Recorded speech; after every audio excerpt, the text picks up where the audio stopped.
our thing isn't creating social LSTs where like Blockworks comes in and launches a Blockworks LST again, hypothetically.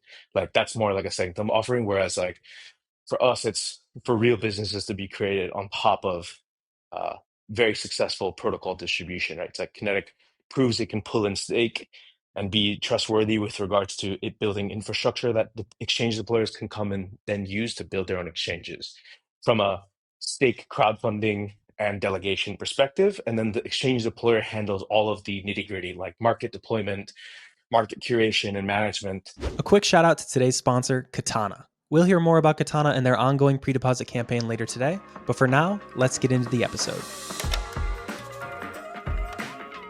Nothing said on 0x Research is a recommendation to buy or sell securities or tokens. This podcast is for informational purposes only, and any views expressed by anyone on the show are solely our opinions, not financial advice. Boccaccio, Ryan, and our guests may hold positions in the companies, funds, or projects discussed. What's up, guys? Welcome back to another episode of 0x Research. I have not done an interview episode in a really long time, but today I'm very excited to have on Omnia and Greenz from Kinetiq. Thanks for coming on, guys. Thanks for having us. Thanks for having us, man. Before we dive into it, which one of you wants to give an introduction of what you guys do over at Kinetiq? I'll kick it off. We're two of the three co-founders, so we all wear pretty different hats, no pun intended. But yeah, we are two out of three. Our third is geographically in a very different time zone. So yeah, we get the benefits of 24-hour coverage, but yeah, there is some cons with timing sometimes with regards to all being at the same place at the same time. Yeah, what do you what does Kinetiq do? I know it's in liquid staking, but do you guys want to dive a bit into that?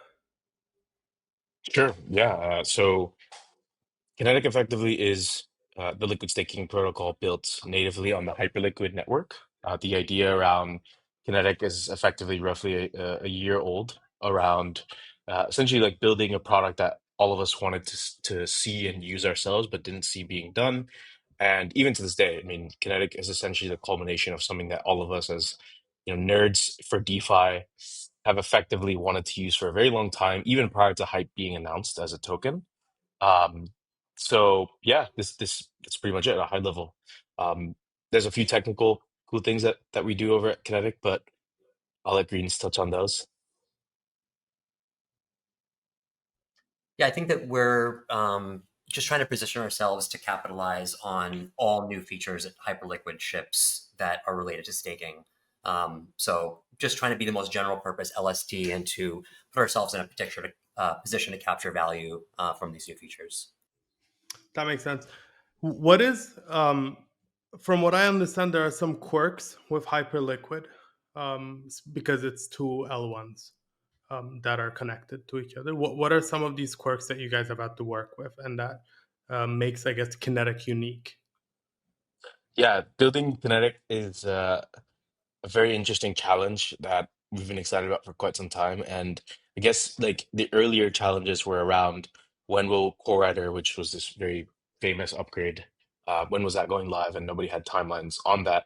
So we were effectively around initial ETAs for Kinetiq, pretty much just licking our finger and putting it in the air because we can build as much as we can. But it was this weird tease because effectively the entire code base was ready for quite some time, but this one final switch needed to be flipped that would allow for Kinetiq, the smart contract itself, to handle all of the stake ingestion and then delegation on the Hypercore side in a completely trustless and on-chain manner be done, which was Core Writer. So that's what allowed us to then put out an 8-day staking notice, or like launch notice, if you will, allow people to get their stake ready. And then we launched on July 15th. So as of today, 3 weeks ago now, almost to the hour. Wow. So yeah, the unique challenges around that is that, Hyperliquid as an exchange first, and this kind of purpose-built blockchain slash ecosystem for the exchange itself, the application that powers all of Hyperliquid's kind of unique, I guess you could say, features as like a revenue generating powerhouse, etc. Make it so that we had to build the LST around this kind of challenge, if you will.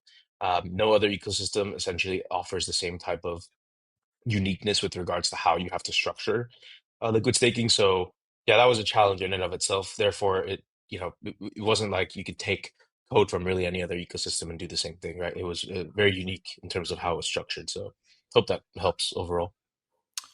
It does. One question I've had is that I remember, so it was kind of a meme. Omnia, last time you came on, I asked you when are like the pre-compiles so you guys can go live, right pre-compiles that you guys could go live. But Mhm. prior to you guys, there were, I think, 1 or 2 LSTs that did go live. I assume Yes. they weren't dealing with the Hyper EVM. They were mostly focused on Hypercore. Or like, what does the back end of that look like versus what you guys are doing, just so I can get Yeah. my bearings right? Yeah, so the Felix team actually highlighted something really interesting. For those that don't know, Felix essentially is a money market protocol on Hyper EVM. They have a really great licensed fork of Liquidity as one of their products, as well as Morpho. So yeah, very cool product. They do USDHL as well, Hyperliquid native stablecoins, like a bunch of cool stuff. So these guys highlighted the difference between something like Kinetiq and anything prior to Kinetiq as well, where they called it EOA LSTs versus core writer LSTs. So an EOA LST effectively is, everyone should know an EOA is externally owned account. Effectively, like, I guess you could think of it as like a hot wallet, right? Where you're depositing the tokens into a smart contract, and then one single account effectively has control over the stake. So it's completely permissioned, off chain, and of course, a very trusted experience with regards to liquid staking. It's very much an interesting experience, especially when coming from other ecosystems where staking is mostly done on chain, and that's kind of the expectation. So on Hyperliquid, we wanted to build Kinetiq to be the exact same way that you would expect, liquid staking on, say, Ethereum or Solana or other ecosystems. It needed to be completely verifiable, completely permissionless, completely transparent. You could monitor the stake at all times, see what it's doing, etc. And then taking it a step further, go into validator selection that's not handled by any contributor to Kinetiq. It's more so handled by a performance-based algorithm that effectively factors in quite a few different things that compute a score for each validator. And then based on this score, so currently it's top 7 validators by score, including the foundation validators, it will allocate stake equally between all of them. So not even on a curve, right? So it just fairly spreads the stake.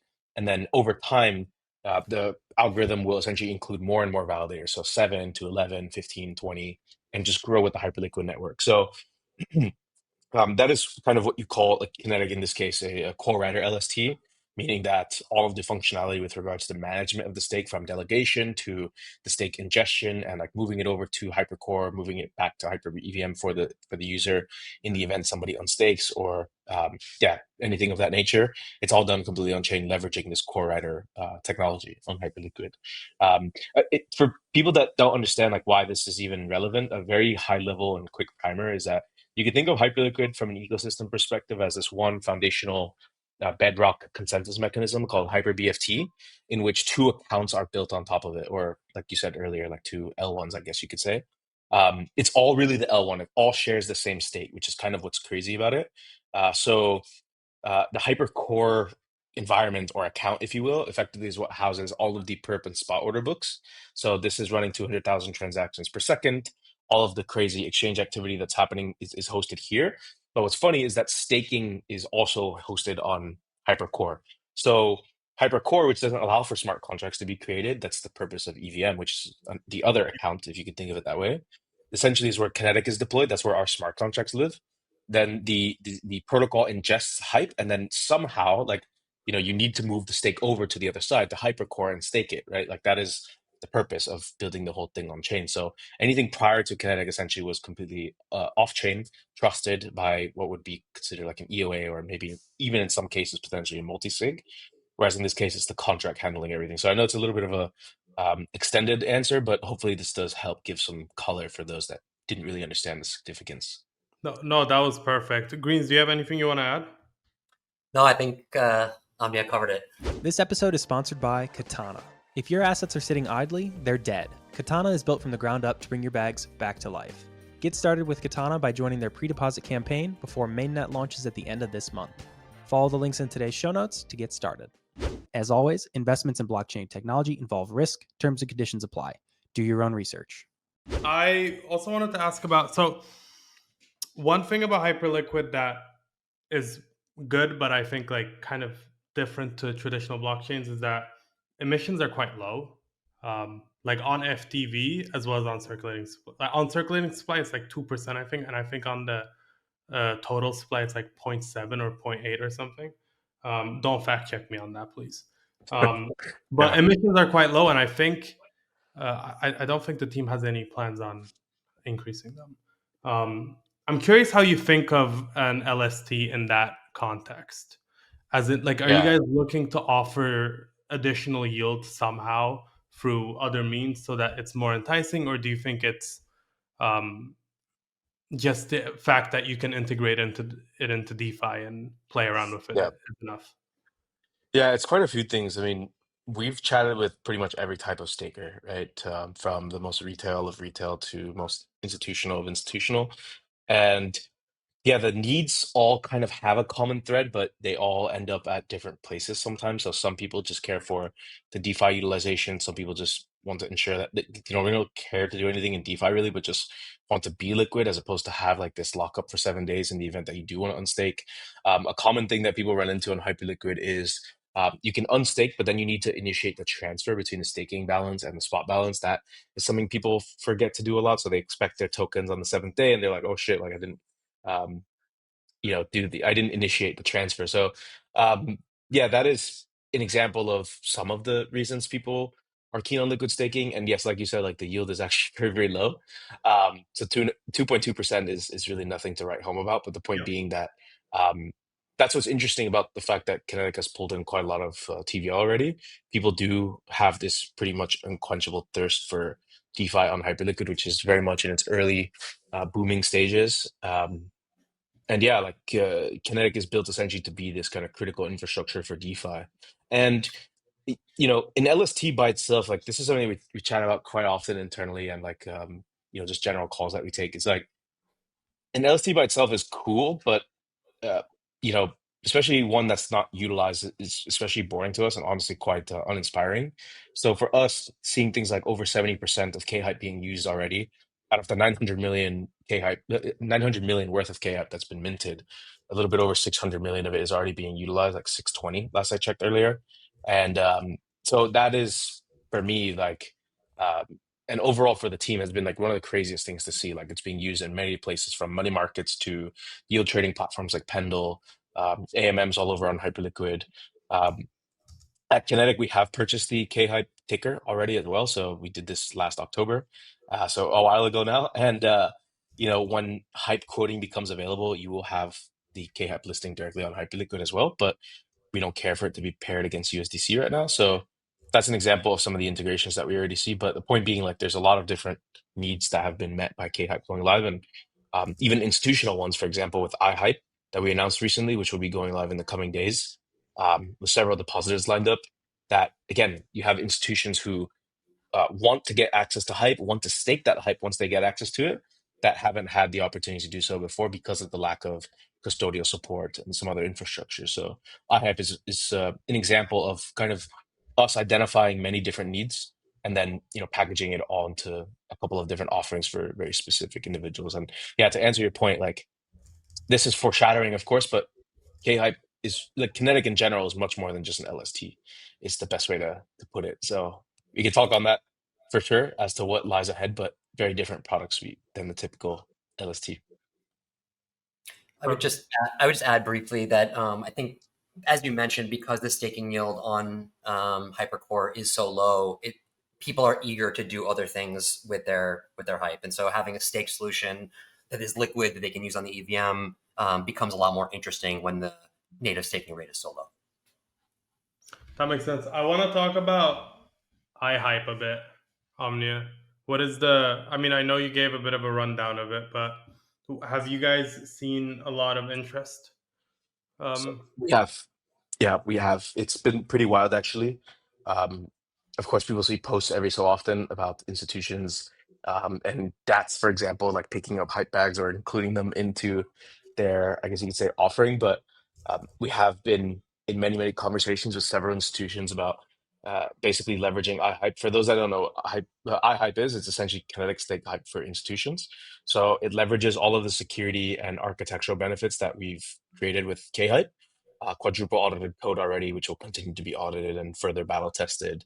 And this effectively like full-on integration suite, maybe not as much as kHYPE because of compliance purposes, but more so like getting the iHYPE token on OTC desks or institutional protocols, for example, that institutions can then take their staked hype and then actually do things with it, right? Like this is of the utmost importance for us, not just shipping it, right? So this is kind of iHYPE in a nutshell, and yeah, there's been a lot of interest from various types of entities on this, and you will see this very very soon.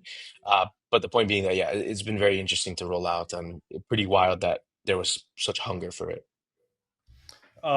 With regard to, I guess, like the popularity, do you think a lot of it comes from the treasury, I guess the treasury company demand, or do you see Mm, like it mostly being crypto native funds, or do you see it mostly yeah. being TradFi funds? Where is that going to come from, in your hmm opinion? Yeah, so far it's mostly crypto native funds. Yes, there have been interesting, that have, I guess, expressed interest in that.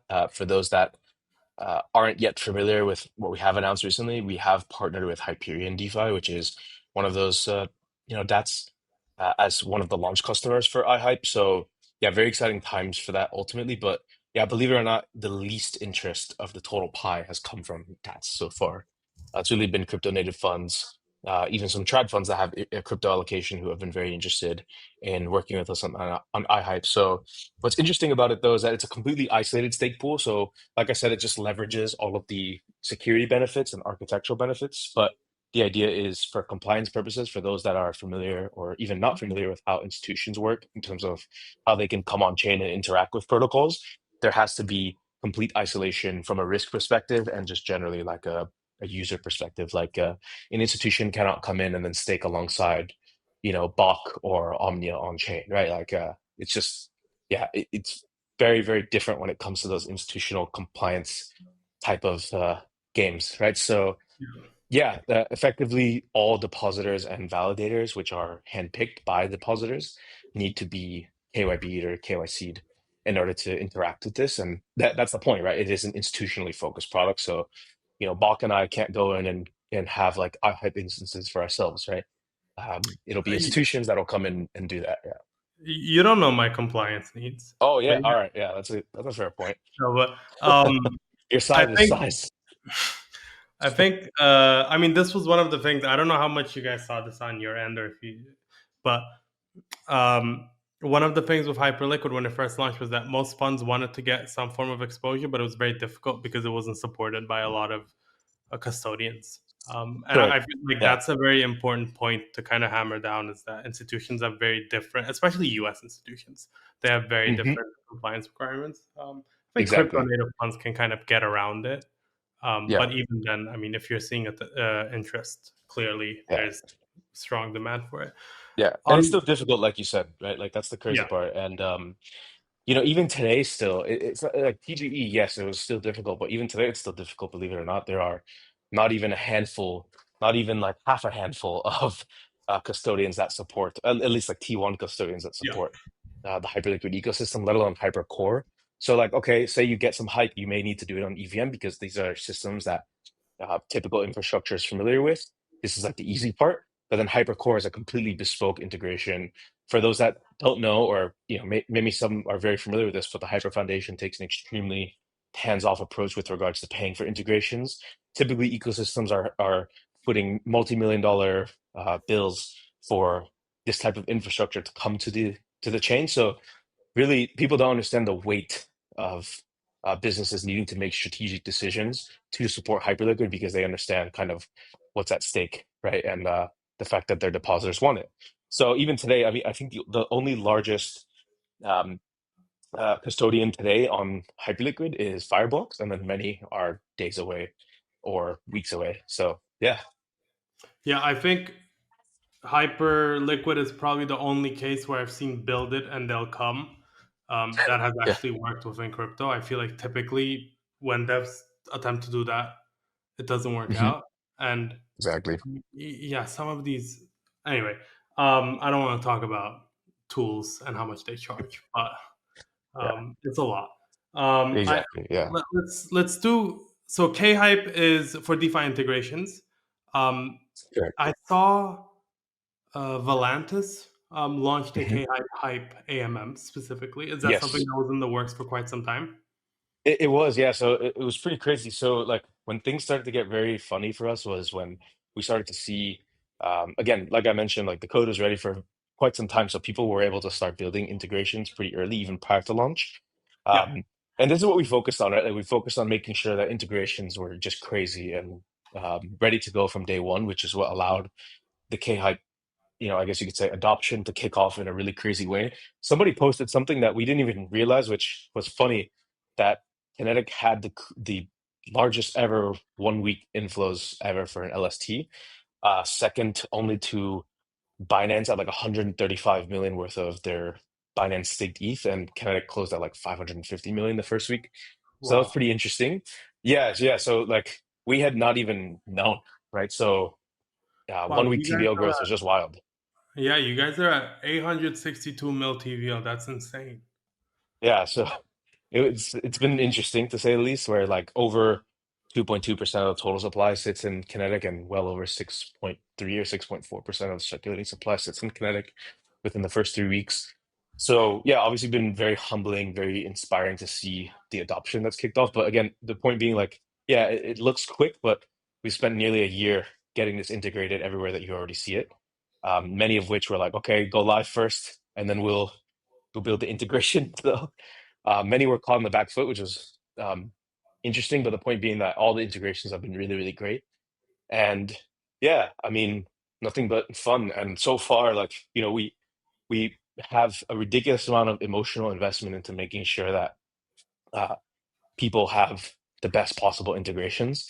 And we just found out, like literally just before we started this, that today kHYPE was the highest traded volume pool on all of Pendle today.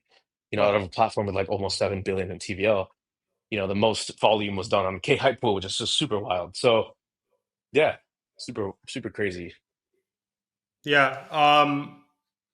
I was gonna ask a bit about. So Pendle is a non-hype native protocol, obviously. Correct. Yeah. What's it been like with hyper EVM native protocols? Like I imagine you have very, very close relationships with Felix and Hyperland guys and Valantis team. And is that the reason I'm bringing this up is because on Solana we saw these like very clear relationships develop between some of the Yeah. teams. And I imagine like um, you guys are also working on interesting integrations. Is that something that's safe to say? Yeah, for sure. I mean, it couldn't be like it legit was not possible without coordinating with every type of team. There were many exogenous teams and then many native teams to Hyper EVM that we coordinated this with. And again, it was just really crazy to see the outpour of support as soon as we had either just announced or actually went live, where protocols rushed integrations, um, or had been working on them for some time already, audited them. Yeah, so it's just been really great to see the initial support. But yeah, more important to us is making sure that these integrations further deepen and, uh, obviously become really critical and foundational for general Hyperliquid DeFi. Shout out to today's sponsor, Katana. Katana is a DeFi-first chain built for deep liquidity and high yield. No empty emissions, just real yield and sequencer fees routed back to DeFi users. Incubated by Polygon Labs and GSR, Katana is launching with a notable ecosystem of primitives, assets, and partners like Morpho, Chainlink, and more. Be early to Katana by joining the pre-deposit campaign before mainnet opens at the end of this month. Follow the links in today's show notes to get started. As always, investments in blockchain technology involve risk, terms and conditions apply. Do your own research. So you mentioned that you guys have a different product suite and are not just an LSD provider. I'm curious what you guys are planning on building over the next year or so. Like, what are some um, goals that you guys have apart from LSTs, or I guess Yeah. including also LSTs that you guys are focusing on? Yeah. So, uh, funny enough, Jeff has done some cool other Blockworks shows where he talks about MEV on Hyperliquid, how that's mitigated on Hypercore. We do believe that there is a potential strong case to be made for MEV on HyperEVM. But funny enough, like MEV is just truly seasonal, as we've seen. Like Solana has become like this powerhouse for MEV related activity based on like this kind of uh, the peaks and troughs of meme season, and it's been incredible what's been developed there. But for us on Hyperliquid, just generally teams have this really, really cool opportunity to do pretty insane stuff, given the fact that it's an insane exchange that is very much eating into centralized exchange market share. So we recently put out an article covering very high level details of a product that we announced called Launch. And after speaking with tens of teams, quite literally over the last few months, about their plans and aspirations for HIP-3, which is probably the most talked about thing about Hyperliquid these days, outside of just day-to-day stuff. Um, but I think is very misunderstood in terms of the actual functionality. So we took this as a really cool opportunity to debut what we've been working on for quite some time now, where effectively is like a Shopify slash Kickstarter for HIP-3, where Yeah. people can come to the platform. We call it Launch currently, and effectively coordinate a crowd fund and have ready set infrastructure to leverage the existing kHYPE LST architecture to create what we call XLSTs. So say Bach wants to come in and launch his own HIP-3 based sub exchange, and you could create Bach hype, right? And Bach wants to raise 2 million hype. You could do that and issue Bach hype to all the people who contribute this hype to your exchange. And the crazy part is with HIP-3, per exchange, to our understanding, is that you have one collateral type that you can select. So if exchanges want to have several collateral types offered within their kind of suite of exchanges, that's just all aggregated from one user interface, then you can go and conduct multiple raises, right? Like you can do 2 million hype for BTC as collateral, 2 million hype for USDT as collateral, uh, 2 million hype for kHYPE as collateral, for example. So yeah, it is obviously a lot of hype required, but the point being, I think it was designed this way. We've built this product understanding that Hyperliquid very much values quality control. So the idea being that the community is very uh, good at sniffing out BS, to say the least. So, really, we believe the strongest teams here will have to basically come in and create a compelling enough offering and design their economics around this offering too. So, this could look like a portion of the protocol going to stakers, exchange-related benefits for stakers, a generous enough cut of the fees that the exchange generates, right? So, it really is like so much more than just an investment. It's almost like a JV with or for those that don't know, like a joint venture with whoever is deploying this exchange. And it lowers the barrier to entry by quite a lot, but still keeps the quality filter pretty high. So that's a high level overview of Launch that we recently announced. But this being something that is complementary to Kinetiq, and funny enough, does not put the primary stake pool at risk. So Kinetiq, like we've been asked quite a lot, like, will you take all this hype and then lease it? Well, that would be pretty stupid. Yeah. Why would you risk the kHYPE backing for, very exotic exchanges that have slashing risk, etc.? So we're very much disinterested in that. So the real question that we had been focusing on since the announcement of HIP-3 was how do we develop something that's compelling enough for teams that would actually come in and use this day one, or stakers who would want to back as many or as little exchanges as they want, while not putting Kinetiq and kHYPE backing at any sort of risk. And this is the answer to that. So I know it's a little bit of an extended answer, but No, yeah. it's good. I think the only other sense that I can think of this was on Sanctum. I don't know how familiar you guys are with Sanctum, but Yeah, very, very much so. Yeah. they have a similar thing where they do bespoke LSTs, but I mean you Yep. can't take that to launch exchanges. So Yeah, very exactly. different. So it's a good frame of reference, I think, in terms of like what it could look like. Whereas like our thing isn't creating social LSTs where like Blockworks comes in and launches a Blockworks LST, again, hypothetically. Like that's more like a Sanctum offering. Whereas like for us, it's for real businesses to be created on top of uh, very successful protocol distribution, right? It's like Kinetiq proves it can pull and stake and be trustworthy with regards to it building infrastructure that the exchange deployers can come and then use to build their own exchanges from a stake crowdfunding and delegation perspective. And then the exchange deployer handles all of the nitty gritty, like market deployment, market curation, and management.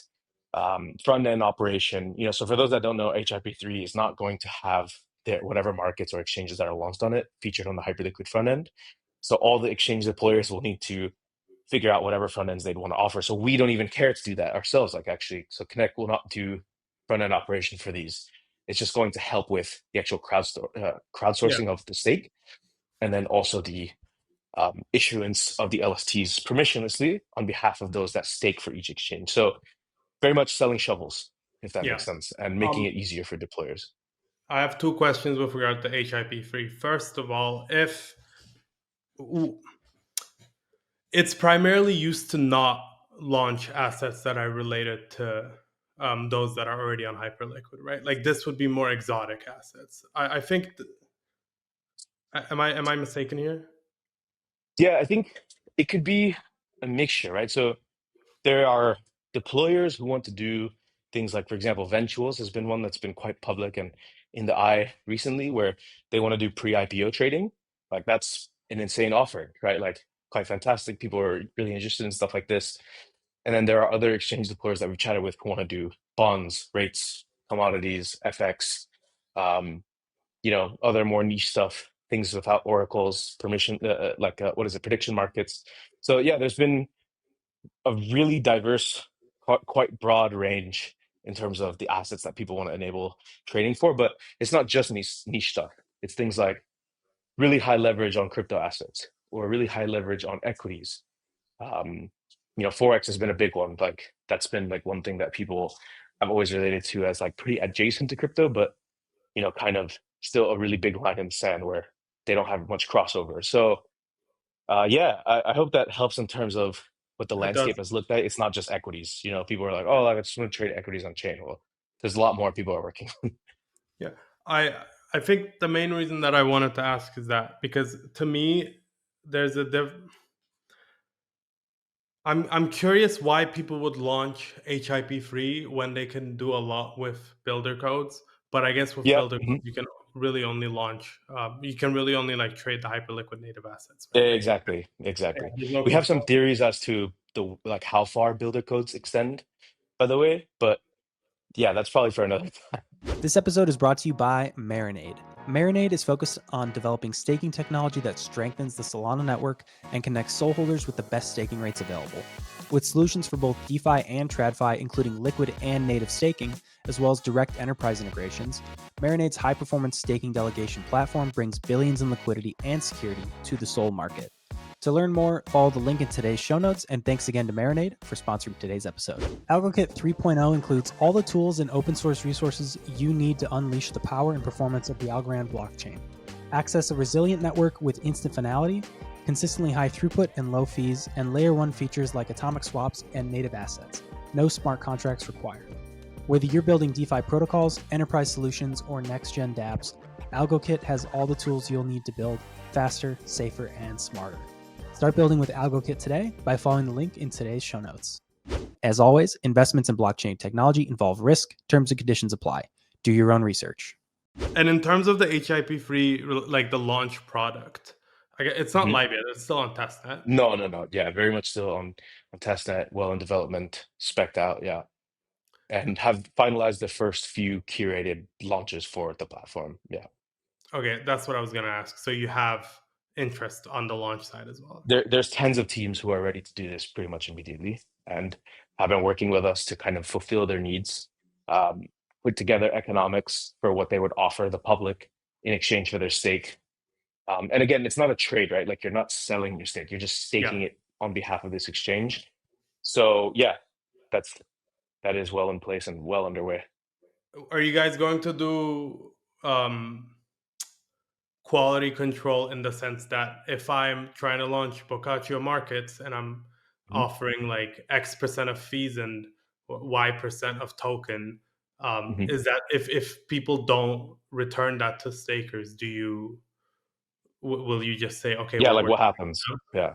So the good news is, like, here's the best way to think about this. Like, launch is structured to be, I guess you could say, again, like the TradFi or like how should I say, Web 2 equivalent. It's like Shopify or Kickstarter. But maybe the Web 3 equivalents would be maybe a mix of like Pump/Echo, where effectively deployers could come in and configure the entire thing to their liking. So if they want to offer 50% of the fees that they take as like something that the stakers would essentially split pro rata, they could do that, and the smart contract enforces this. So there's no way that a deployer can hold back the fees essentially, or hold back really anything outside of like a future token, Yeah. I suppose, because it doesn't exist unless they commit it to the smart contract. Then the smart contract distributes it accordingly, but the token would need to exist already. So yeah, the idea being from a quality control perspective, the way we look at launch being rolled out would be first a few curated launches, and then eventually making it permissionless, where anybody could come in and theoretically raise whatever amount of hype they would want. There are some other more nuanced things to this, because this, I'm sure, brings up a lot of questions for people. Like uh, the hype staked is technically infinite, right? Like if the exchange exists forever, right, could just be staked forever. How do you get your hype out? Um, so we have built really interesting solutions for this as well. So allows people to kind of navigate this pretty daunting kind of situation of like, oh, does my hype get stuck at this exchange forever? So we built some really cool things around making sure that this doesn't become the case. The other question is like LSTs, like where does Bach hype get to be used, right? There is a bunch of hype backing it. The yield profile for it could be insanely dynamic and way more attractive than just regular liquid staking. So people may want to hold these or hold a basket of them. Like, where do you get to use these? So these are a lot of things that are like the legwork is very much being done in the background as well. It's not just gonna be launched and be like, hey, all right, like enjoy, right? Like it's it will be fully integrated essentially. That makes sense. And in terms of, I have one more question. We forgot today. HIP-3. Is it going to be distributed based on stake hub, or is this also going to be like iHYPE, where you're connecting both the curator, not the curator, both the curated company and like Mhm. the person that they pick? Yeah, good question. So again, it comes down to the deployer's configuration. So Okay. we will provide them an option to basically use Stake Hub and just kind of like be, I guess you could think of it as like set and forget, where Kinetiq will basically employ the algorithm and handle the delegation that way, or they will be able to select whatever split amongst validators that they choose, direct 100% of it to, Bach validator, or split, 25, 25, 25, or 10, 10, 10, 10, 10, so they will have the configurability to be able to do things like this. Um, will allow for things like minimums that allow the exchange to quote unquote bond, will allow for things like caps to make it somewhat exclusive, but allow exchange deployers to have enough firepower to purchase listings. I mean, like we could do a whole episode on this thing, as it arrives. But the point being, like a lot of really cool stuff being done for deployers here. Yeah, it sounds like it. Last. Actually, no more questions on HIP-3. I want to talk. I wanted to bring this up before, but we kind of brushed over it because we got really excited about the other DeFi integrations. But with Valantis specifically, is there a reason that you guys were like, we need a dedicated kHYPE AMM, or Yeah. what was the reasoning behind that? So it's not that it was needed per se, but the Valantis team has built something really cool with their stacks model.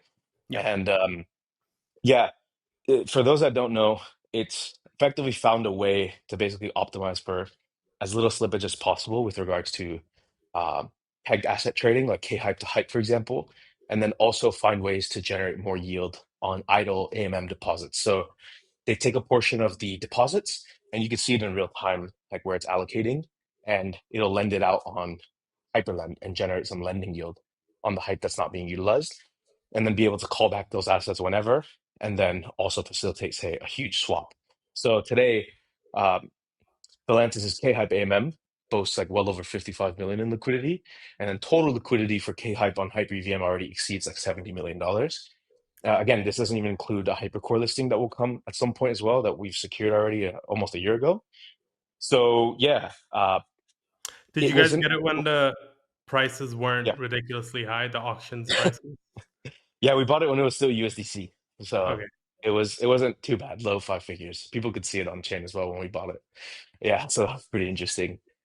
Um, So yeah, it wasn't like needed per se, but it was a really, really fantastic integration. We had spent a long time talking to them about it. They were very excited about it, and yeah, I mean, it's quickly become. I think within the first like 2 or 3 days, it became their highest TVL pool by far. So yeah, cannot be more excited, really. I had Ali on the pod, and I also saw him when I went to Dubai, and I He's a didn't know Chad. I didn't know he had joined Valantis. Yeah, he's fantastic. He's a very smart guy. Chad. I love him and Cito. Their podcast, Exit Liquidity. I don't know if you know it or if you've It's so listened. good. Yeah, I did it a while ago. It's Yeah. so much better than this one. But I genuinely I think I really like their chemistry. Um, Yeah, yeah. enough with glazing Ali though. But do you? Is there anything that I didn't bring up that you guys really wanted to talk about? Sometimes this happens towards the end where I'm just like asking about Valantis Oh AMM. man. There's something that you wanted to talk about that I didn't bring up. Greens, what do you think? Like anything that think Bach's been a Chad host as usual.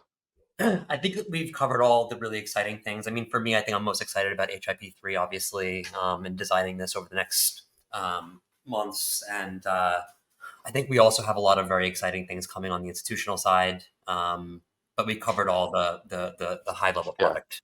Yeah. yeah.